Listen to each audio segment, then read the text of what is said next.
just like that, they buy it. They eat it up. You pander to them, you thank them. I mean, really, people, I thought you were a little bit smarter than that. I mean, it's just so easy to say the name of the city. You cheer. Hey, Stephanie, you cheer. I mean, just come on. Welcome to the A Show.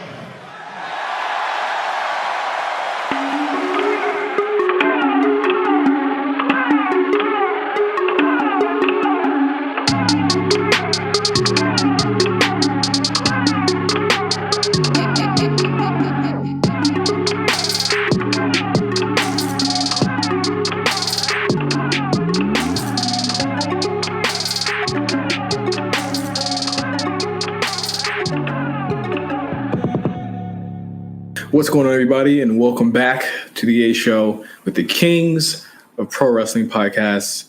I'm Justin, here with Meelz. It's almost Turkey Day. Are you ready, bro? I am more than ready. This has been the longest trek to a Thanksgiving I've ever had in my damn life. Are you cooking this year? Or? No, I'm not. Thank God. Okay. Oh, God. I know you are. Remember last year it was chicken.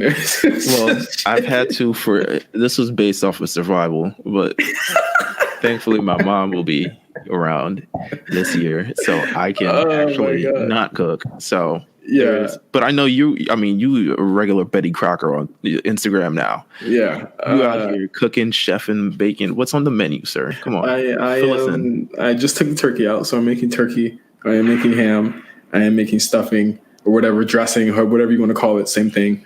I'm going to make mac and cheese, which I'm probably not going to eat, but I'm going to make it. Why? Well, I'm lactose, so I can't eat it. Come on, there's lactose milk. Come on, mac and cheese, and you're just gonna let it sit there? Well, I mean, people are gonna eat it. People are gonna eat it. Disrespectful to our audience. Jesus Christ. We're gonna make string beans. We're gonna make mashed potatoes. My girl's gonna make the sides, so she's gonna make a carrot cake. I'm interested in that. I was wondering where the greens were here. I was like, I'm hearing a lot of. What greens do you eat on Thanksgiving other than collard? I don't eat collard. I'm from the West Indian Islands. I don't eat collard greens. So. Cabbage?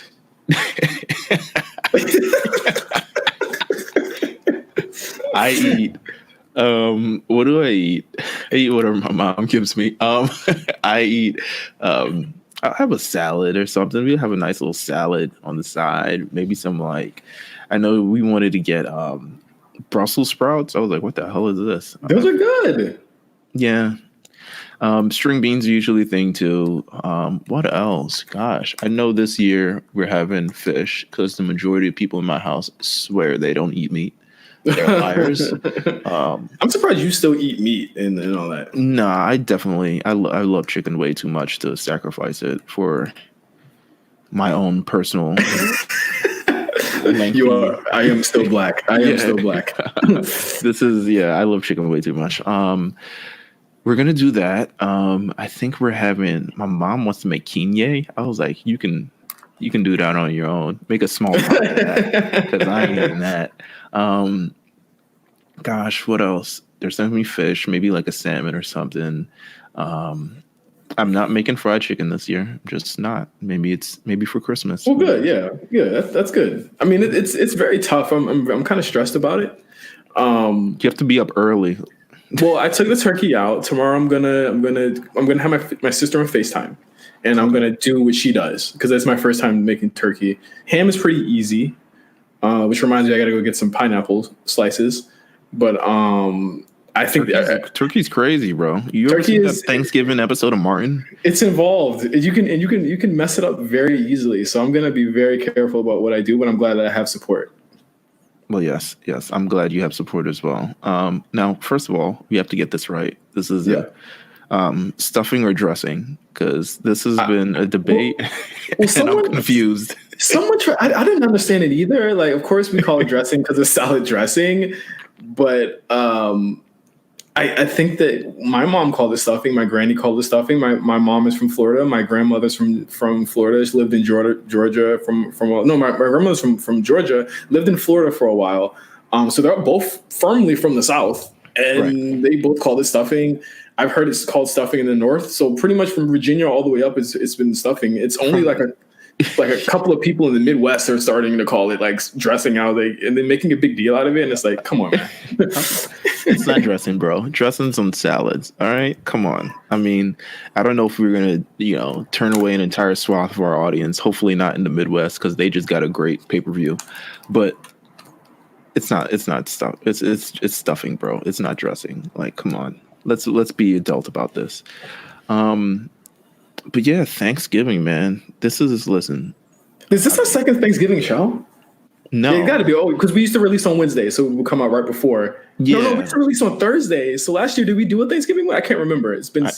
We probably did it early. Yeah, I think we did it early. We probably did. I don't remember anymore. All these stuff are starting to blur together. This is episode 110. What do we know? Yeah. Speaking of 110, I know who will be having a hopefully happy Thanksgiving. I hope. We hope now. ACH. ACH. He's back to ACH now. No more Jordan Miles. That's a slave name, baby. Officially gone from WWE. He just started taking independent bookings last weekend. Appeared at a few of them. I saw a video of one of them. Looked like it was the high school cafeteria. But, he's good happy. for him. Yeah, he's happy. Listen, he's happy. Good for him. ACH. It's interesting that he hasn't said anything about the WWE since. So I think they might have a non-disparagement clause. Oh, now it's a little bit tough. You know what? As he's got what he wants. So isn't this what he should do? I don't know if it's necessarily what he should do, but ACH, I'm just glad he's out of WWE. Because if he's happy, then I'm happy. I feel like, this entire situation in the last number of weeks. Tiring. It's been tiring, but also it's kind of shown how the new cycle of wrestling works because it's been immediately forgotten ever since. Yeah. And it's just, WWE puts on a great event and suddenly it's like, yo, now we're talking about Ricochet and now we're talking about Rey Mysterio and shit. And, poor ACH, but I hope he does well. I mean, I don't know what he plans to do with the rest of his future on the independent brand. Yes, I just blew something out of my face, but I don't know what he plans to do with his future, but we can only wish him the best. That's all we can do. Can we? Sure. I mean, there's a bunch of questions that I still have that are out. I doubt we ever get the answers to them, and WWE for sure is not going to tell us. But just a weird month for this whole thing to go down, and I mean, just to be over in a month. He's one of the few that got their releases, so we put him on Sean Spears' tier of people who got their releases. Well, listen. I don't know. I don't even want to put him there because he actually did something to get released. Sean Spears was just Sean Spears, and they were just like, you know what? Maybe we've had enough. Quick question before we're gonna transition from topics. Did you watch the Stone Cold Steve Austin Undertaker thing? I was gonna get to it later, but yes, I did watch it. Tremendous. I really, really liked it. I think, we joke Undertaker, we call him MAGA and all that stuff. He legitimately... You're the one who did the Bad Bunny voice. Me and certain constituents call him MAGA. He seemed really likable here, man. Yeah, I mean, he's pretty good. I mean, to be quite honest with you, it's good to see him chill. I feel like his skin was very clear. I don't know if it was makeup. He's definitely using the shea butter, shea moisture. Easily. They've diluted the substance a little bit, so it's a little bit easier for certain folk.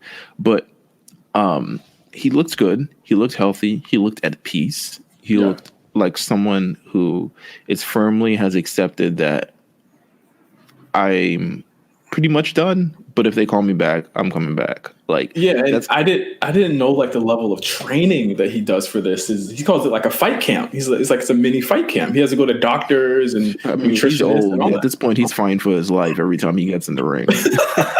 I mean, to be real with you. But it was funny to hear that he said that the moment that he knew or the moment that he was in pain was the Shawn Michaels Triple H 4-year run. And he said that he lived every single time in pain. Like he was like hurting throughout all of those matches, and that he couldn't enjoy them because an hour later he would literally just be dead. Well, that entire Triple H match, the first one at least, I think both of them. I mean, when you put in Hell in a Cell, it's pretty painful, but that first one looked brutal as well.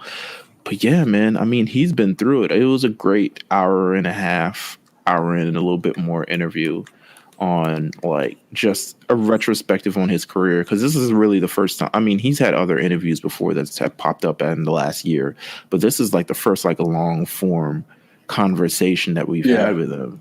And this was originally supposed to happen. I think Austin was trying to get Taker on the podcast after the streak ended a couple of years ago. I don't know if you remember. He was trying to get that interview, and it fell through somehow.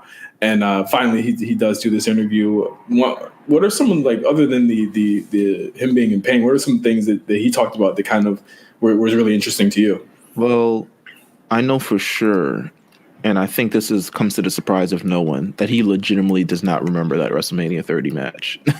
Yeah. He was concussed. From the moment, I can say at least from watching that match, actually watching that match live, I knew he was concussed. Even if he didn't know when he got concussed, I knew that, brother, when he was just chilling on the ropes forever, just trying to walk through and talk through it, I'm just like, yeah, I know he's gone. But that was interesting. I mean, it's another wrinkle to this match, right? Like it may not be a classic match in the technical sense, but in terms of just like a period in time, like it means so much in modern wrestling history. It's arguably one of the greatest moments of the decade. Mm-hmm. Shocking. Yeah, and you learn so much different things. It's just peeling the layers of so many different things with this match. But that was interesting.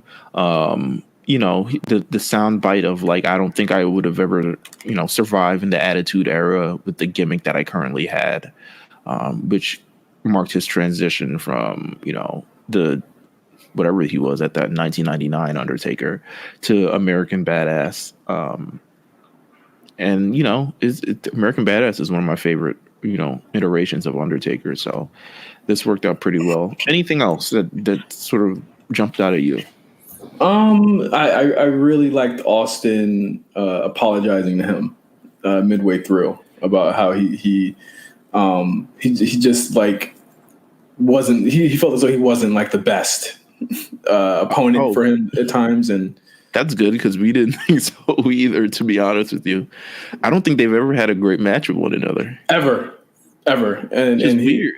And he's always said that he felt bad about it. So it was really cool to see face to face him apologize to Undertaker for not giving him his all. And he said that there were many factors that went into that. But I thought that was really a really cool and candid moment with him. And I also liked that learning that Triple H doesn't drink. I didn't know that. Oh, I knew that for sure.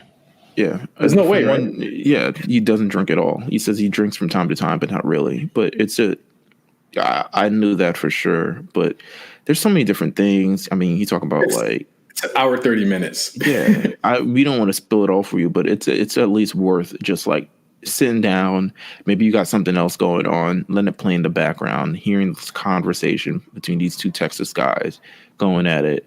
And it's really, really good. So you know what? Applaud them for the content. I can't wait to see what the Broken Skull sessions have up next. Hopefully it's someone interesting.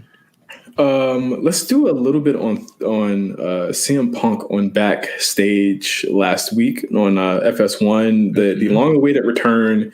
So many opinions about where, what people felt about it. Of course, it broke 1 million viewers, I believe, or it broke 100,000 or something like that last week. Not 1 million with Punk on the show, which was like the highest rating that they got so far.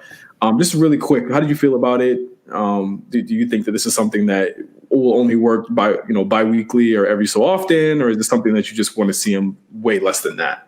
I don't know anymore, because that first week was so. I'm sorry to interrupt, but like I was watching it, everyone was like, "Ooh, mic drop! Ooh, we dropped the bomb on him," and I was like, "This is like literally, we hear this every single day. Like everyone is him now. It's weird."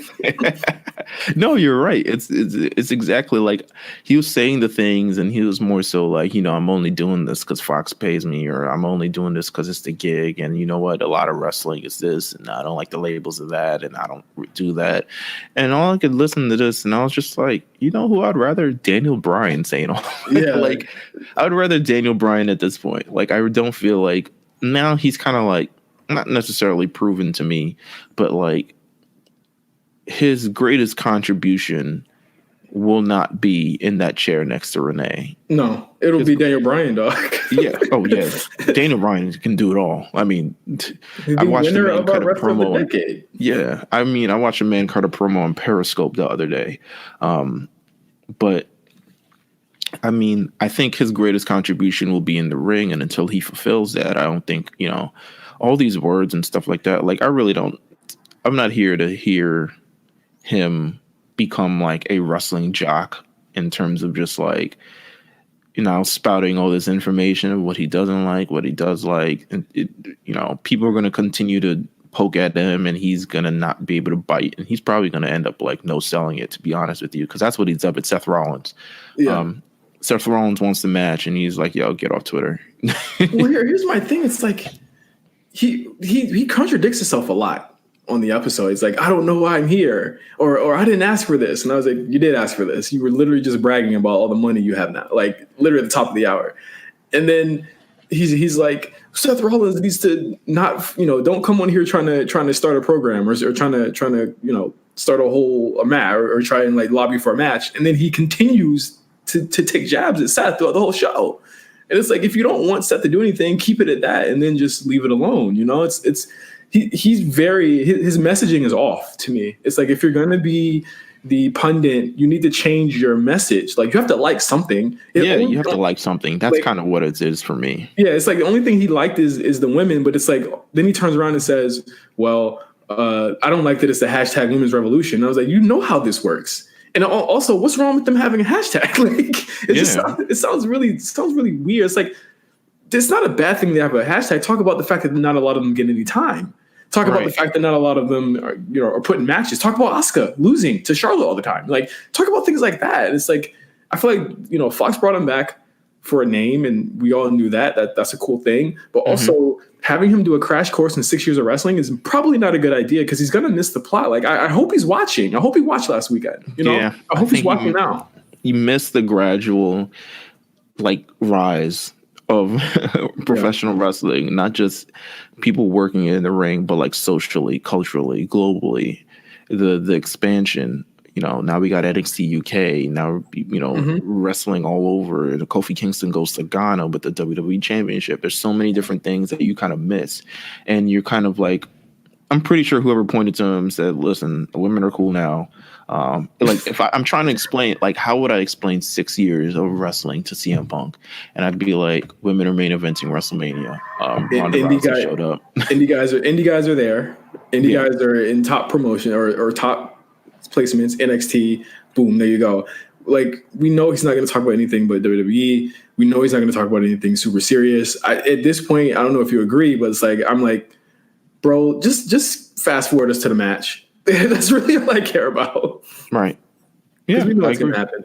I agree. So he's not on the show tonight, but he will be. I'm thinking sometime in December. Maybe this is a once a month thing. We don't really know. There's no inclination of what it is. Yeah, I'm pretty good. I mean, I don't know. The show's kind of still in the green stages for me because like it starts off good and then it kind of goes various different places. Like the promo school and then like the trash talk at the end, and I'm just like, who did this? Who mapped this out? The Booker T Dave Arquette shit was like, huh? I was like, you brought Dave Arquette here for this? And yes, he would 100% accept, but yes, it was both, on both parts because yeah, weird. Yeah. Have you been following this ROH thing? No, please. With the apparently Joey Mercury has been going on Twitter for the past couple of weeks and just exposing ROH for just their terrible business practices. And just recently, it was mentioned that Kelly Klein, their former women's champion there, was concussed during a match, and there's actually footage of it. And he put it out, and he basically shared text messages between he and the head of talent, I believe, at ROH, where he's basically like, I don't pay women because they don't draw, and I'm not taking care of basically they're not taking care of the performers. What a Trump like exposure of thoughts. Like they're getting exposed, and I think it's interesting that that Meltzer and a couple of people are saying nothing about it, and most other people who would jump at the chance for WWE to do something wrong or to say union, scream union or racism at them, they're saying nothing about ROH and their treatment of minorities and women. Because they know ROH ain't, ROH is it in the worst place it's ever been? I mean, I don't even 100%. know. I think it's been a constant number 4 or number 5 promotion for like the last 5 years. Like their greatest contribution per year was their relationship with New Japan Pro Wrestling. And I don't even know how that. Yeah, it's over. it's trash. Yeah. So it's kind of like at some point they were number 3. At some point they kind of moved, they kind of edged to, it was like 2, 3, depending on how you count TNA. TNA had actual TV, so it is what it is. So there's a clear number 3, but now other wrestling promotions have started up and wedged themselves in between it. So, and now with ROH, it's like, yo, at this point, just sell it to somebody. Like, please, have someone absorb it. Please, bro, please. But yeah, I'll pay attention to this and keep you posted on what's going on with this news, because it's very, very interesting to see the fall of ROH. Was there any other news before we get into Survivor Series weekend? Let's see. Are we missing anything? Not really. I feel like we had 3 things off the top. We talked about ACH. Wait. How did you feel about the new Intercontinental title? That's really quick. Oh, I love it. I think it's great. I think it looks really good. Yeah, I think it looks great. I like that it's black. I like that it's not color coded, which they love to do. Because the white, I think they secured that the white are for the women. And yes. I did not think about that. So you're absolutely right. I think they've kind of secured that. They just need to change that U.S. title now. It's bad. Yeah, it was, and it's, people are like, well, it's because Cody, and I'm like, they kept it literally after AEW was live. This is, belt changes are not it's not Cody's belt. Yeah. That's the thing. People are acting like Cody came up with the belt. Like it was a belt before Cody existed. It was a belt before Cody was born. And then not only that, like the belt that he brought back was the one with the old scratch logo, I think, or the old W logo or something like that. They've updated it since. Yeah, so come on, let's just be clear here. It is not. It's not because of Cody. These types of changes are very sweeping changes that have to go through so many approvals. This belt has probably been in the making for the past year. Right. So I just thought it was a weird thing that people brought up immediately. But there were a bunch of purists that hate it. But I'm all for new things. I'm all for WWE doing new things. I might not have liked the 24/7 title, and I'm pretty. We expressed our dislike in the belt, but I think they hit a home run with this one. Yeah, I agree. I mean, even with the 24/7, it's like become this PR title, right? Yeah, I mean, you got workers like in the office winning it. People on their last day are just like, listen, we're gonna buy you a cake, but here's the 24/7 championship. We brought our truth in to take a pin from you, like. I guess it's just plain old fun. Maybe we should just go into Survivor Series. Yeah, let's go into Survivor Series weekend. Not going to touch TakeOver, even though Kevin Owens did show up. Leave that to our cohorts at the War Report, who will be reporting about this week. They will be coming out with an episode. Yeah. Survivor Series itself, really fun show. I thought the undercard over-delivered a lot of times. I thought the matches that we thought were good, were going to be good, were good. And I thought the main event was, we'll get into that. But how'd you feel about that? How'd you feel about the show? I don't know how I feel about this show. There was various different. To me, it was kind of like ups and downs and ebbs and flows. And majority, there are things that I don't think there's anything I hated on this show. No, I think there are things I really like, and then there's things I thought it was like, okay, I see what they're doing here. But there is nothing like, I'd say probably if I had to go, well. We can talk about the main event because I feel like people feel like the main event under-delivered, and in some respects it did. Yeah. But I don't know. I don't know if there's a scenario with these 3 women together that this match tears the roof off. 100% no. I think a lot of people have mentioned this. I believe Red Sox has mentioned this. I think Novak has mentioned this as well. These 3 women are just completely diametrically different performers. Shayna is very slow and methodical. Bayley is very slow and methodical. Becky is Slow and methodical to it. I don't Kind of a weird way. I don't know what she is. I've been thinking that she's hurt. She wasn't on Raw this week. No, she wasn't. And she wasn't even mentioned, by the way. I don't know what Becky, and it's the same thing that happened with the Mania 3-way too. It was just like Becky was kind of on an island of her own, and the match only really kind of had a story or like anything going on with it when Bayley and Shayna were in the ring. I thought this was a very Shayna match. I'll say that much. I think so too. I think there's a different. I mean, in terms of Shayna herself, I think it's just. I don't know. She to me, she's never been the sort of dynamic performer where you're going to get like the near falls and like a burst of energy, a second wind, and anything like that. Like the matches just kind of happen until it reaches the choking part. And then it ends. It's like, what's the choke? That's why and I hate to go to War Games, but like, that's why the War Games finish was so, I literally popped for it, because usually when you're in the Karafuda clutch, you might, certain characters fight out of it for 5 minutes and then they just tap. Rhea actually got out of it, and I thought it was a different finish for a Shayna match. And I'm actually kind of mad that they kind of used it for War Games, right? Right. Yeah. No. 100%. It's a different type of match. I think I'm glad the women are still main eventing major pay-per-views.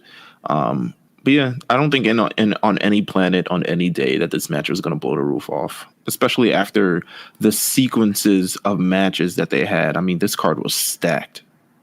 Yeah, it was one of the best cards on paper, and I think a lot of it kind of delivered in a lot of ways. I don't think there was like a terrible. Well, Fiend and Brian, your mileage may vary. But I'm still not a fan of the red light, to be honest with you. Like the red light needs to go. I'm not a fan of the anything. How about that? Like, I think that these are Bray matches. I think people are going to turn on him. Oh, 100%. I'm already seeing a small contingent saying this isn't happening the way that we wanted to, and I'm like, listen, this isn't booking's fault. Like, this is literally how his character is. And what's interesting on the Taker thing with Austin? They talk about how Taker was like, a lot of people were upset at me because I was the character that was no-selling all their offense, and then I would just beat them with one move. Right. And I was like, the way that they're building, that they built Taker, this is the way they're building Fiend. It's like he's literally no-selling a lot of stuff. But it's weird because it's kind of happening in reverse, right? Like Taker's career, he started off that way and eventually had to evolve to match with the times. Yeah. Whereas the Fiend, he's kind of, a lot more physical sort of style of wrestling, and now he's kind of taking it back to that sort of thing. And to me, it doesn't work in 2019. I've said this before. I think him as a champion, people expect a lot out of champions these days, and a lot of it is you have to deliver in the ring. I think the crowd itself, everyone is just so smartened up these days that if you don't sort of deliver in the ring, it'll expose you. It's the reason why Braun is a champion, right? Like, because we know he can't do those 20-minute matches. We know he can't have those types of matches unless they're plunder matches, and that's what all Bray matches turn into. The Bryan match was cool. I don't think he saved it by any means because, it's just by nature of the fact that it's still the Fiend. And I think this was more of a story for Bryan than it was for the Fiend. It was a story of, and it's kind of weird with the Fiend, right? It's like anyone who's faced him has either become heel or they've become face. I mean, Bryan's becoming a face again. It's like everyone kind of flips when they go against the Fiend, right? Yeah, I think so. This eventually leads to Roman Reigns, right? It has to. It has to. But the thing is, it's like he no-sells so many people's finishers. What about the spear is going to be so much different? Also, how are they going to do red lights in the Raymond James Stadium? Oh, they'll figure it out. They will ruin your experience entirely for you in some fashion. But yeah, you also had the women's 5-1-5-1-5, which I thought was spectacular. I really enjoyed it. I was a little worried because I thought they were doing the War Games thing again with Rhea and Team NXT. But they ended up really delivering it toward the end with Sasha, Rhea, Io, and Candice. Again, NXT completely blew me away this weekend, and it wasn't because of War Games. It was because of the way they were presented on Survivor Series. Yeah, I think they were presented in a way. I mean, quite honestly, they won the night, so that's at least something. I mean, but they had won the night by 9 p.m. So oh yeah, 100%. They were not losing. However, I think, it's kind of WWE's way of showing that this is a priority show for us, right? Like if we're going to make a third brand, we're not going to half-ass it. It's not going to be ECW on Sci-Fi. Like it's going to be a full-fledged brand, and people are going to get shots and people are going to earn. And I think this weekend for Rhea Ripley is an all-timer. I tweeted, I was like, "Is this Stone Cold Steve Austin or Rhea Ripley?" Because I was like, "Oh yeah, it's definitely Rhea Ripley." Because I mean, just think about it. She pinned Charlotte, pinned Sasha twice. She pinned her on SmackDown, right? Yeah, she pinned her on SmackDown. She pinned Charlotte on SmackDown. She pinned Charlotte on SmackDown. She pinned Shayna at War Games. Yes. Then she pinned Charlotte. Sasha. At Survivor Series, and I was like, "Whoa, that's a big." If you needed any cosign as to who they see as next after the Becky, Horsewoman era, yeah, it's her. And the thing is, that's fine. I mean, I think you give them two. I think, and I'll predict it. Let's predict it now. I think it's going to be Rhea. I think it's going to be Io. I think it's going to be Candice, obviously, the way they're pushing her, and I think it's going to be either Dakota or Tegan Nox. I think those are their four. No, I don't know. I think Rhea Ripley is clear at the hands and shoulders above everyone else.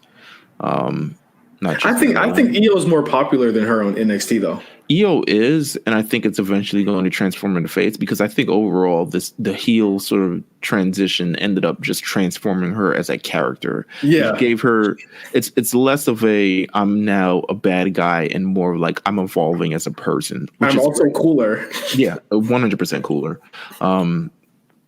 So I think that's cool, and I think that's what happened with Asuka and Kairi Sane, right? Like we thought Asuka and Kairi, and I'm not saying because they're all Asian, but they've all kind of transformed upon turning heel and have kind of adapted a new character. Asuka with the mist, and Kairi Sane with just being extremely brutal for a tiny Asian lady. But this is the type of thing that I think we want, and we think we want out of the women in terms of just the evolution of them, not just being like women who like slap each other and stuff like that, but like the evolution of them as characters and putting the attention into that. I think the women's 5-on-5 was much better than I probably thought it was going to be, considering some of the parties involved. They were smart because look at who they based it off of. They based it off of the top 3 or 4 of the NXT women who were all better than about half of both of those teams, and then they kept it to Sasha really kind of playing the role, and in some ways Carmella too. Yeah. Yeah, I mean there was a couple stinkers in there, like Dana Brooke and Sarah Logan. Yeah. We knew that. We knew what that was going to be. How'd you feel about Mysterio Lesnar? I liked it. I liked it. It was very sports entertainment-y. I would have went 5 if he won, but I went like 3 and a fourth. I think if they hit that double frog splash and he wins, it definitely would have been a 5er. Yeah, come on, like I would have cried. The crowd in the palm of their hand, like that was a first. I applaud it. I favor it. It was one of the better matches that we've seen. It's one of the most different matches Brock Lesnar has had this year, and I don't think Brock. He's Lesnar, in my top 5. He's in my top 5 of the year. I think Brock Lesnar, 2014, we don't ever see him taking a 619 from someone's stupid son, right? Like, yeah, no. He's so much better as a storyteller. He's so much better as a seller. He's so much better as just really a character now that, these matches are elevated. And I know he likes to work with smaller guys. That's obvious. But I think that the fact that these matches are so different. Look at this year. He had Finn Balor. He had Seth Rollins. He had Seth Rollins again, but they were both really good matches. Yeah, I agree. He's really kind of gone for the smaller guys, and they've made really good matches. He might not have wrestled a lot this year, but I think he's had some of the best matches I've seen for my money this year. Right. Other than the Kane match. Quick question: do you feel like the NXT Championship match was an afterthought on this show? Yeah, a lot of people didn't like it, but I think I understood it. I think I understood why it was there, and that was to be like tune in on Wednesday because this is what we do. I think it was incredibly dangerous to have Adam Cole out there a night removed from that War Game stuff, especially after the bump he took. Yeah, and even the bumps he took in the ladder match, I think we don't need to see him wrestle for a month or two. I think I'd be fine with that. I think that Pete Dunne really looked good. I thought the match was good. Yeah, I really thought it was good. I mean, people were like, "Well, they lost the crowd." I was like, "Yeah, because no one knows who Pete Dunne is." Yeah. And I think that was the one mistake they had. It's like, why did you put Pete Dunne? Why put any of those three guys in that position to possibly go out there? You didn't have Pete Dunne do any matches beforehand. You didn't have any type of, they put him out there cold. And I thought that was really to the detriment of the match. I ended up giving it a pretty high score, but I think that was just because I was biased because I knew these guys. Yeah, I agree. The men's 5-on-5-on-5 before we move on. Keith Lee, man. Keith Lee, what a showing for him. The least expected too. I feel like I don't even know. I guess it would have been, if I had to pick someone to show out in this match, it probably would have been Matt Riddle. But Keith Lee being able to do what he did in the match against Roman Reigns and kind of earn the respect of the crowd takes his character to another level, right? Mm-hmm. Absolutely. I think that for the past 8 or 9 weeks, he's been given a shot, and who's to say what that was for, what would have been. I think that he was aimless before a certain person disappeared, right? Yeah. Is that safe to say? But I think going forward, it's allowed him to really step his game up promo-wise, step his game up performance-wise, and also show people that, these big guys can do it and he can do it on the main roster. And he looked like he belonged there. And that's one thing that was crazy about me is, like, they all look like they belong there on TV. I like, agree. Even Ciampa, more than Adam. Like, Adam Cole's considerably smaller than everybody there, and he looked like he could hang with everyone. And you just got to take him out of that place, out of Full Sail, and let these people survive on their own. I think that they threw them to the wolves, and I think that they passed with flying colors this week, and not just because they won, because I would have said this even if they lost, but right. I think NXT ended up looking really, really good this week, and that men's 5-on-5-on-5 was like crazy. Like, I know people were mad about the Walter thing, but Meelz, you said it best, honestly. I mean, the Walter thing, I feel like just in general, they haven't put enough. I think we'll get there with Walter one day, but also Walter is like, he's kind of like not from this planet. Like, he's he's someone who's like NXT UK, and he might be an NXT UK lifer for all reports that we've known this far, is that he's not really moving to the United States. So even just having him here was a treat, in my opinion. So I think he did what he did. It was the perfect stage to kind of show him off. Nonetheless, I mean, he's got exposure in front of thousands of fans, and hopefully people turn in NXT UK, but probably not likely, to be honest with you. Yeah, I mean, at the end of the day, I mean, he got to show off. He did what he had to do. He's not the focus. Let's just say that. Anyone who was not in that Final Four is not the focus going forward on TV. 100%. So that's what it is. You know what else I really liked? I think that some of the best booking they've done this year is giving Undisputed Era all the belts. Oh yeah, yeah. It's a cool visual. I think now they're probably going to lose them all, which is fair. I think they all should. I think they all should lose them except maybe Cole.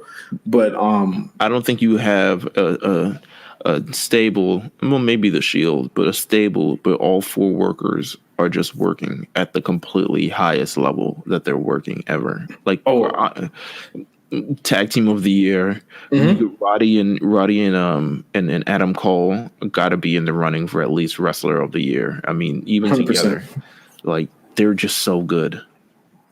100%. I was right there for that Riddle Cole match, and I was like, you know what, man, I did not believe in this guy a year ago, and in that year he did the from TakeOver Philly all the way up to now. He's been next level, and hats off to Adam Cole for last weekend. Did you see this Biff Busick, Oni Lorcan stuff? How do you feel about that? I mean, yes, but I'm sad by it. I'm so sad. Well, he was never going to be, this is probably going to piss off so many people. He was never going to be like, don't say it, because I'm very sad about this. What was his ceiling to you? What was his ceiling to you? Shorter Cesaro. I don't know. I really liked him. I think he was a great tag team wrestler. I think his tag team partner sucked, but I think he was a great dynamic wrestler who I think, even if he's not a focal point and even if he's not like a champion, like he's someone who's going out there and having balls to the wall great matches. Like he is so good. And it hurts because I do love watching his matches and hearing him say these things. It's like, bro, you got to do what you got to do at the end of the day. But also it's like, yo, don't be that guy. Please. I need you to stay longer. I need you. Everyone gets their day in WWE. Everyone. Yeah. You're going to learn it from last night. Well, I mean, he was a guy who could complain about his usage though? Like, I mean, yeah, but I mean, like, no one, I don't think anyone expected much more.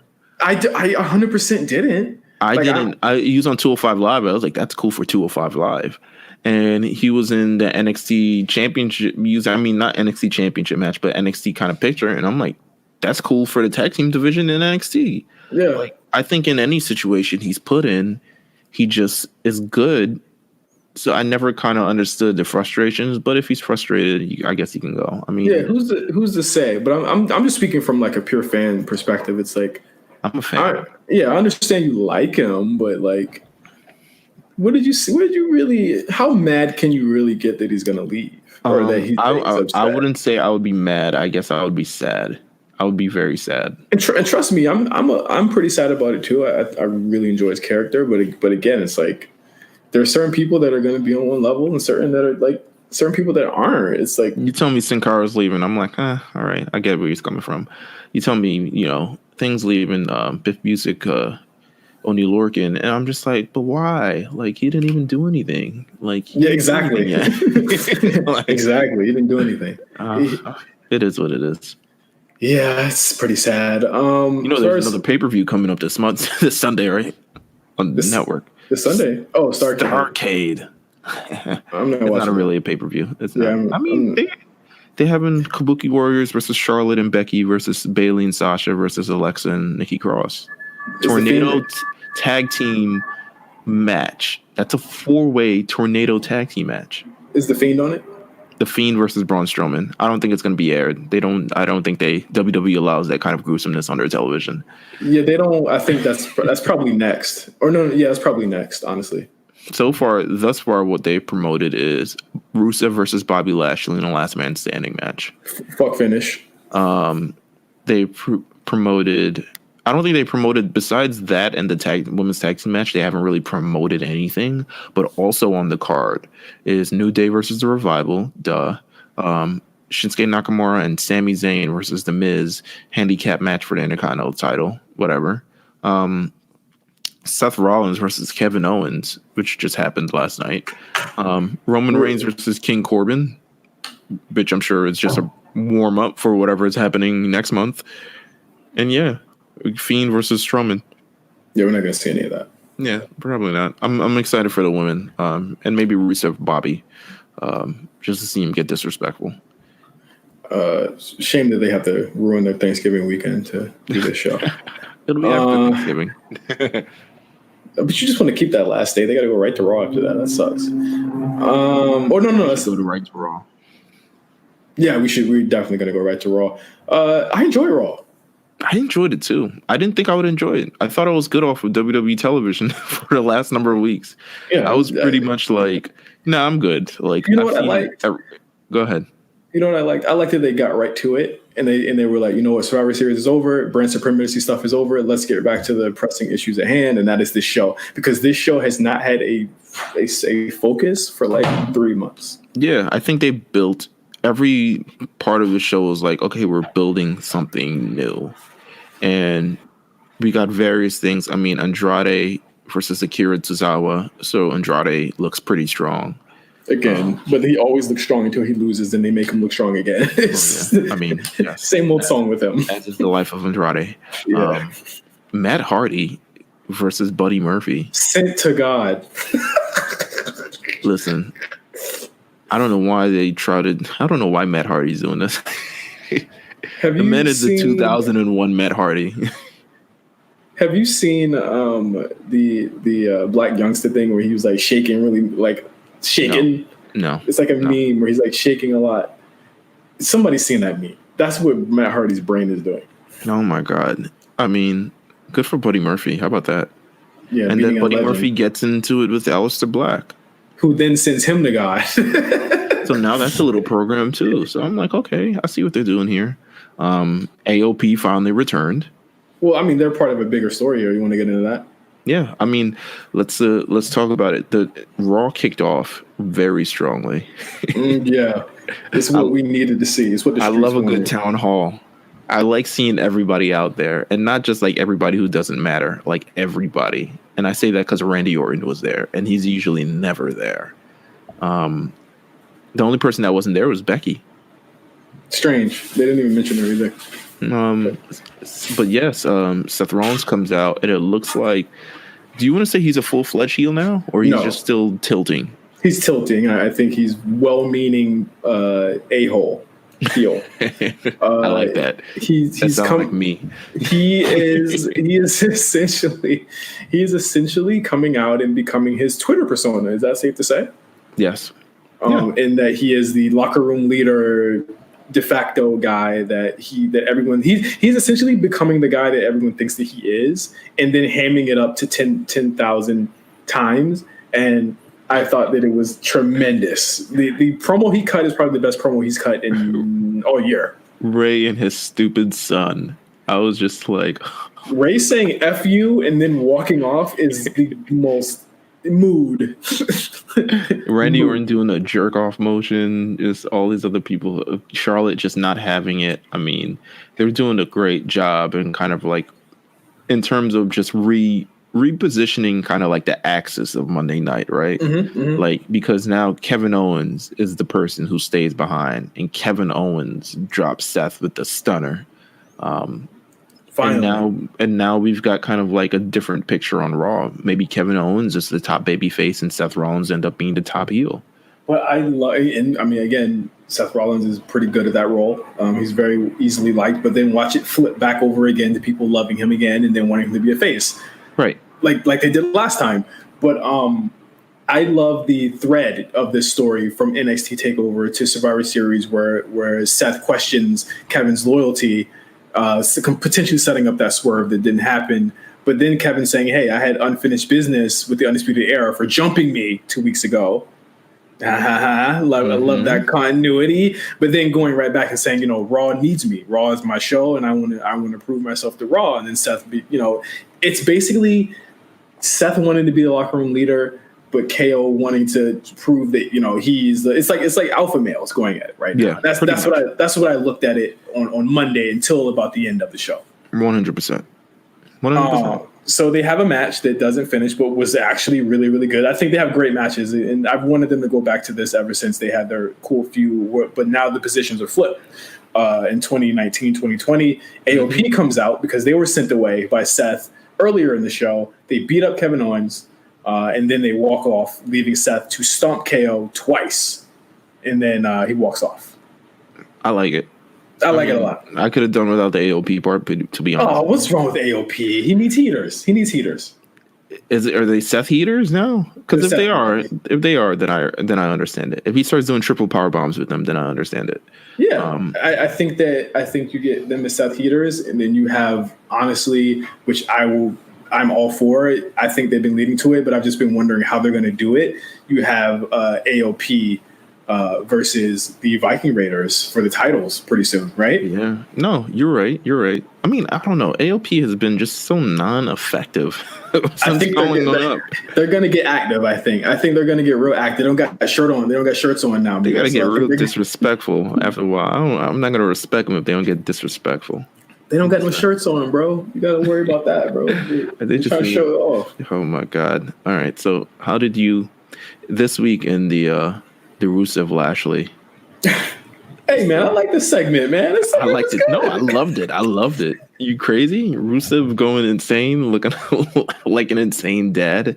Like when he pushed the grate, that big pyre onto Bobby Lashley, and the crowd popped out. They cheered for murder. But the best part was him laughing. And I was just like, oh, he is lit.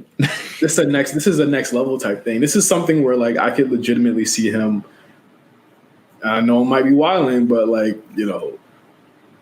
I could see him winning the title off this. It's got 1.1 million views on YouTube, which means this is going to continue happening. But not to be usurped. I mean, completely 1.3 million views on YouTube. Rey Mysterio, new United States champion, didn't see it coming. What a moment. And again, another thing I liked about this show, the way that it threaded into becoming this didn't even involve Rey at the beginning. No. It was about AJ and Humberto Carrillo, which it happened, and I was just like, you know what? It might have been too early for him to get one, beat again, and two, win that title, so I get it. Humberto wasn't doing it for me, to be honest with you. He wasn't doing it for me. I was just like, you know what? He was just doing a bunch of jumps and kicks and stuff. Bruh, he wasn't doing it for me. They legitimately brought out like 4 better contenders back to back to back. After they like whooped his ass, it was like 4 other people. It was like, nah, this is how it should feel. Yeah, he's beat up by the OC, which brings out Ricochet to cut a pretty. I thought he improved toward the end of the promo. Yeah, I didn't like how he like presented the idea of a #1 contendership. I was like, hey, now that we're all out here, and what made it even more awkward is that like Raw and SmackDown don't have authority figures anymore, so like they just kind of make matches. So AJ Styles is like, you know what, huh? Y'all want to do Fatal 4-Way? I guess we're having a Fatal 4-Way until and the winner face me. And I was just like, that is so funny. But Ricochet even suggesting it, what a nerd. First of all, you could lose this match. There's very high chance that and not only did he call the match, but he's the one who took the pin. If there was enough, if we waited long enough, he probably could have got just a title match. Yeah. A singles one, but again, you don't want to go to the well again with AJ and Ricochet, so Ricochet's kind of like he's out of the picture, and he should be because he won the title already. But where's he going from there? And that's like the big question. It looked like there was leading a little bit Drew McIntyre, a little facey, or maybe he was just having a lot of fun. I thought he was great. He was great on Monday. Like you said he was tall, dark, handsome. I was like, all right, turn up. All right, I see the energy. Randy Orton's out there doing Randy Orton things. It was a great match. Listen, I think it was a great hour. I think it lasted the entire hour. Yeah, but ratings weren't that great, which is interesting. Again, maybe next week. Well, they were up against a pretty big game, though, right? I don't watch other sports because I'm a professional wrestling fan. So it was a big football game, wasn't there? I don't watch football at all. I don't watch football at all. You know how we are. We kneel for the flag. You know what I'm saying? Oh yeah, for sure, kneel. Raw did a 2.1. Yeah, 2.1. You win some, you lose some. Speaking of winning some and losing some, Charlotte and Asuka. Hey man, I'm sure this is going to end in the way that you guys think it will. What? How did she spray in so much mist? Well, she bukkake the mist. She put in a couple more pills. She was like, you know what? Let me make sure to get all of her. How pissed are you as Charlotte to get the mist 2 times in 24 hours? And it's all over. Like, it's all over. It's not coming out. It is. Her teeth is green, bruh. Her big ass teeth. Her cartoon teeth were spat on. You think she has the nears? Oh, she definitely got nears. She near gang? She neared up. Shout out to Mark. Shout out to Mark. I thought it was a good match, just not to the level of their usual matches. I think we're probably going to get that soon. But Asuka is now 1-2 against Charlotte. All right, we're making a comeback. We're making it make sense. We're making it make sense. It's a marathon, not a race. Wow. Yes. It's a marathon. TMC, the marathon continues. Asuka. We're going to hell. A really good match. I mean, we all see where this is leading to. It's just really weird. But I mean, give Becky some time. Listen, is she hurt? I don't know. I mean, we could do a couple weeks without Becky, to be honest with you. I mean, when is the TLC is in 3 weeks? It's in 2 weeks. It's in 2 weeks. Oh, so she's probably going to show up eventually. They got to get this match off the ground, but they only have Raws to do it. They're not doing it on SmackDown as well. So I'm actually interested in seeing who Bayley's next opponent is too, because SmackDown's a lot more stale at the top than Raw is. Because it's going to be terrible. You can't pull the trigger on Sasha Bailey yet. Nah, it's gonna be terrible. It's gonna be a terrible match. It's gonna be some wacky shit. Carmella? Yeah, I guess so. I mean, none of it's good. the competition is Nikki again? No, I hope not. I don't really want to see that again. Yeah, I don't know. I mean, Raw infinitely more exciting because Asuka's there, but 100%. And Kyrie too. New Kyrie is good too. New Kyrie is like hilarious to me. Oh, we didn't talk about Asuka's channel. Oh my god, I did say I wanted to talk about that channel. We can wrap up the show with it. Have you seen her channel at all? I've seen the only video I've seen was her camping and making this giant monstrosity of whatever the hell it is, like a giant rice ball or whatever the hell it is. But I haven't seen much else. But all her little character things, hilarious. Are you stupid? You are stupid. She's like trying out rice cookers, making slime. Listen, she's got views on here. She ain't slacking. These are 100K views. She's a YouTuber. Officially playing video games, getting free stuff. Oh my god, like, she's good. Like I would love to every week. She's playing The Legend of Zelda on a recorder. Yeah, she's good, bro. I'm telling you, Kana-chan on YouTube. Kana-chan TV on YouTube. This is better than whatever was it? Cooking with Tennille. Oh god, she was making some. Remember those pancakes? Cooking with Tennille or some shit like that. Oh, she was making some straight BS. You would not find that on my Instagram, bro. Not at all. Oh my god, not at all. I think we are in favor of WWE people making their own YouTube channels and showing us how weird they are. Yeah, get the bag. Get the bag. She invited that master dude. Subscribe right now. I'm having that, but I'm subscribing now. Her in the hotel rooms cooking stuff. It's really interesting on like show weeks. Hold on, I just turned it on accident. I don't know if you heard it. No, I just turned it on too. She's making ramen. She had ramen as well. With Kikutaro, the famed indie wrestler, came over to her house. Her house looks huge. She has a huge backyard. Don't know where she lives. We will never know. but yes, I'm gonna watch some more of this. Me this too. Week, and I'll pick a video, and we'll talk about Kana-chan. We'll call it Kana Corner. Kana Corner. I love it. I love it. We're gonna have Kana Corner for the rest of the year. All right, make sure you guys subscribe. This is a plug for Asuka. So yeah, it really is. It's really she needs to give us a shout out. Yeah, we haven't gone this hard in a while.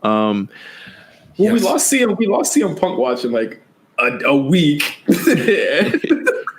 Oh my god! So we had nothing else, but I think that's it for this week in wrestling. Pretty slow week ahead with Thanksgiving and everything going on. So thank you guys for listening on as you cook your meals and get ready to travel for Thanksgiving. Please be safe. I hope you're at least marinating and or seasoning the chicken from now. Please don't. If you're gonna do it right. You know what I'm saying? You and this chicken, bro. I swear. You got. Turkey. Whatever. Turkey. Turkey isn't that great. I had turkey the other day. It was still pretty good, but I still am not a fan of turkey. I'm just making turkey. No, I don't want to ruin your turkey by saying that I personally don't like turkey. I don't either. If I came to your house, I would probably end up just eating the turkey. But I want to let you know just beforehand, you don't got to make turkey to impress me because I love chicken. All right. Well, make sure you have chicken on tap for meals at Thanksgiving. Make sure you have it fried. Until then, thank you guys for listening. Follow us at RNC Radio Live. We have a special episode of a new show that we have coming out, dropping today as well, with our good friend Nelson, called Chatting with Nelson on his channel. For season 2, he's opening up with an interview with me, Justin. I heard it gets a little spicy, so maybe you want to cue this up, and then you want to listen to that afterwards. You got to go over to Chatting with Nelson. You can find it on iTunes. You can find it on Spotify. He is separate from the RNC radio feed, so you'll actually have to go out and look for it. But trust me, you will not be disappointed. My friend, he is a great interviewer. He gets down to the business. I've done an interview with him. I talked as long as I talked. Justin has done one, so he's got the A show, seal of approval. He's on RNC. He's part of the fam now, so he's good. He's a made man. Pretty much. Yeah. So make sure you listen to it. Make sure you subscribe. Make sure you just everything. Yeah. I think this episode we talk about you a lot, Meelz, at length. Oh, I'm not looking forward to this. We talk about you at length. You haven't heard it yet? I haven't heard the full thing, no. Oh, okay. We talk about you at length. We talk about the creation of RNC, the creation of the A show from my point of view. We got your point of view.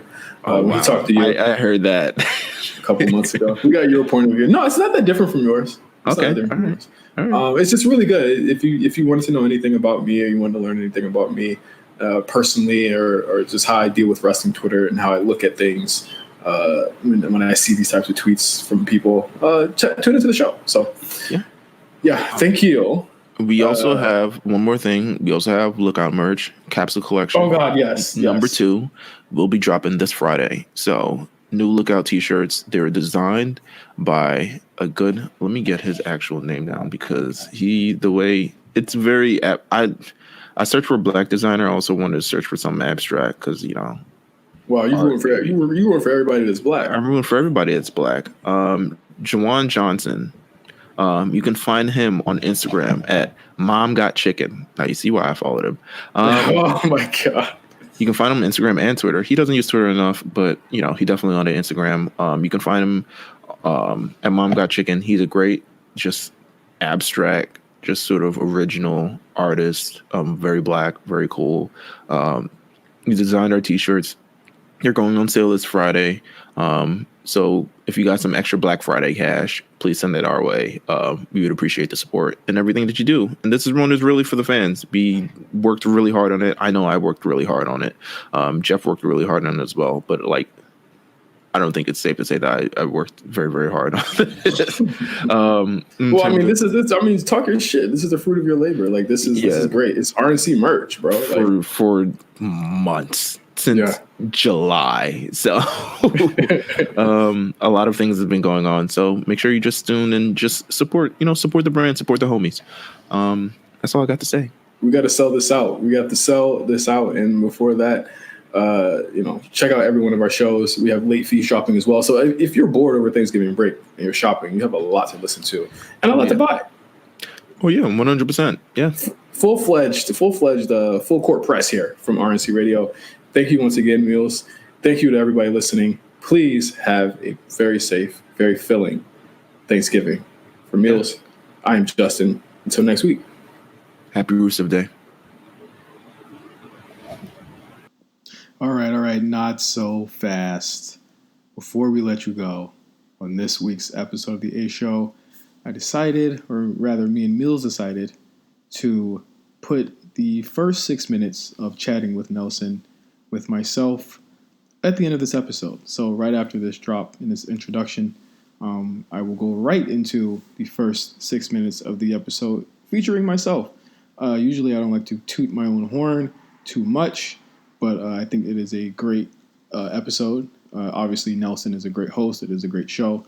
It's a huge opportunity for him, his first show on RNC Radio, to have me on it. I don't do many podcast appearances. So, this is the story of RNC, story of me and Meelz, the story of the A Show. We talk about literally everything. But in this snippet, he asks me a very, very poignant question that a lot of people want to know. And I answer it. And I talk about a lot of reasons why a certain contingent of people hate me. But this is the first 6 minutes. You can listen to the rest of it at Nelson's channel, on his channel. The description will be in our show description, or not description. The link will be in our show description. You can check that out right now. But without further ado, here's the first 6 minutes of episode 1, season 2, chatting with Nelson, with myself and Nelson. Check it out and listen to the show, and we'll see you next week. So make sure you get enough time, and then it's like beneficial enough, and then no one runs in Justin, we need you right now. Right now, please. This meeting got fucking called literally 7 a.m. I was like, all right, I got everything set. The room is set, and then the room we were gonna be in, which is the room right there, got completely taken. Wow. And then I saw that this room was booked by someone who's not even fucking here. They so just I have it booked booked off? Yeah, they just haven't taken it off. So I blocked off this room. I gave a work block for this whole 2.5 hour block. Wow. And like there are people still giving me meetings. I'm just like, fuck, bro. I appreciate that though. Nah, I really appreciated you going hard trying to like schedule this in because I was no. kind of like, oh, you know, like he's working. I don't understand if it falls through. Nah, bro. Nah, I want to make sure. I've been like wanting to do this for months now. Yeah, And I had talked to Meelz about it all the way back in June. Yeah. And he was like, no, yeah, you got to do it. You got to do it. He said he wants to do it. And I was like, yeah, I'm doing it. It's like, no, but you got to do it. You got to do it. That's my favorite thing about Meelz is that like if I slack on something, he'll just be like out of nowhere the motivator. And he'll just be like, yo, did you do this? You said you were gonna do this. Do it. He sounds familiar. He sounds like somebody I know. So usually whenever I begin, I just jump in, and I want to go ahead and immediately ask you off rip. Okay. Why does wrestling Twitter hate you so much? Wrestling. Oh, we're recording. Wrestling Twitter. You know what's funny? I've been on wrestling Twitter for a long time, but mostly in the world where it's like, you know, not really with like, okay, there's two separate parts of wrestling Twitter. There's like the black part, Yeah. and there's the white part, and I think that a lot of people really like understand that. Yeah. And I was on the black part, the black side, and this is like 2013, 2014, where it wasn't really like there was no Kofi Mania, there was none of that. You know, it was New Day just starting. A lot of the black wrestlers were in the Indies. Yep. Like, you know, like I remember seeing Ricochet in New Japan. Ricochet doing all. You know, he was one of my favorites back then. Right. So I didn't really have a voice back then. You know what I think popped it off? It had to be, honestly, it had to be around 2016, 2017, when I did the SmackDown with Wale. And that's when people started kind of saying, oh man, he really loves the culture. Yeah, he loves the culture. And so I would, you know, obviously we had the A show at that point. It was kind of on the low end at that point. It was, you know, a lot of people that listened to it were people that really supported us. Right. Then it just kind of opened the floodgates. And, you know, we started having a following, if you will. And, you know, from there, it just sort of became like, here's my thing about that is like, I never changed the type of Twitter person I was. Right, you never like changed up your personality or I'm the same person. Gimmick or anything, for lack of a better phrase. I'm the same person in real life. Anyone will tell you this. I'm the same person in real life as I am on Twitter. 100%. I troll my friends. I troll my family. Anybody could get it. Anybody can get it because you know what? If I gotta get it too. You know, if that's the case. So I can't pinpoint a certain time or a certain period where it happened. It had to be. There's so many scuffles that I've had with these people. You know, where it's like I don't know why they dislike me. Oh, I've never like when I was on music Twitter, it was way worse. Yeah, people was offering fades to me. Damn, people wanted to fight me, wanted to beat me up. Wrestling Twitter, it's just, oh, if you say something wrong, I'll be like, oh, you look like Kevin Smith, and I'll block you. Right. You know, I wasn't talking about nobody moms. I wasn't saying I wanted to fight you, fuck you up, any of that shit. Like I was just, you know, tweeting what I wanted to tweet. I'll tweet about New Japan one day. I'll tweet about ROH another day. I'll tweet about WWE. I have to watch WWE. Yeah. I was literally just talking about this with Bix and Span last night. Bix had racist tweets that came out. Yeah, and I saw. Bix and I we have a contentious relationship, if you will, where it's like we followed each other for a second earlier this year. Then he kind of did the soft unfollow where he blocked me. You block, unblock. Then unblocked me so he could still see what I was doing. So I was like, you know what? I still had the same energy for Bix as it, you know, from day 1 to day 100, where I was like, I'll come at him, I'll do whatever, because it's like whatever. Like he's a journalist, he should know about what this is, right? Yeah, he should be able to take it. So like the main talking point for wrestling Twitter, where it seems to be currently, is that I'm a shill, I want to work for the E. I'm verified. Like that's my favorite one that I see a lot. Like I don't understand that part. They come at you with the verified check. Oh, he has a verified check. He swears he's this. He swears he's that. I don't. I swear to God, like I got that check in. I was at the Summer 16 tour with my boy Pat Pafif. I got a notification on my phone. They hit me on my phone. I was like, what the hell? What's this? You know, when you get verified, Twitter verified follows you. Okay. So and that's how I knew, and I was like, oh snap, I did it. I got a verified check. And nice. You know, that came from me working a complex for an upteen amount of years, working at the hundreds for an upteen amount of years, putting out articles that really resonated with people for umpteenth amount of years. Working your way to that, to that level. Yeah. And you know what, that's disrespectful to me, and it's like that's more of a disrespect than me saying, hey, maybe we should pump the brakes on this Jordan Miles thing. Right. Or that's more than me saying, oh, dang, AEW not woke because you think AEW it's not the shit to me. Yeah. That's bigger than that. Right. You're going to disrespect, once again, there's a bunch of people from Europe that are white anyway. You know what I'm saying? Or white people, period. It's like, oh, you're discrediting what a successful black man who moved from Virginia all the way to California is doing right now. It's bigger than wrestling to me. Yeah. So, like, that's what I... What's good, everybody? As per usual, it's me, it's your boy Nell, and I'm very excited to announce that I have joined up with RNC Radio Network, and we're bringing you season 2 of Chatting with Nelson. That's right. So, if you want to go ahead and hear the rest of this conversation, if you want to hear the rest of season 2 and all the fabulous conversations and great content I got coming, make sure you go ahead and do the right thing. Make sure you go ahead and subscribe and follow RNC Radio. Make sure you go ahead and follow and subscribe to Chatting with Nelson on Apple Podcasts and Spotify. Tap in, tune in. It's coming. Season 2 is here. You're listening to Chatting with Nelson.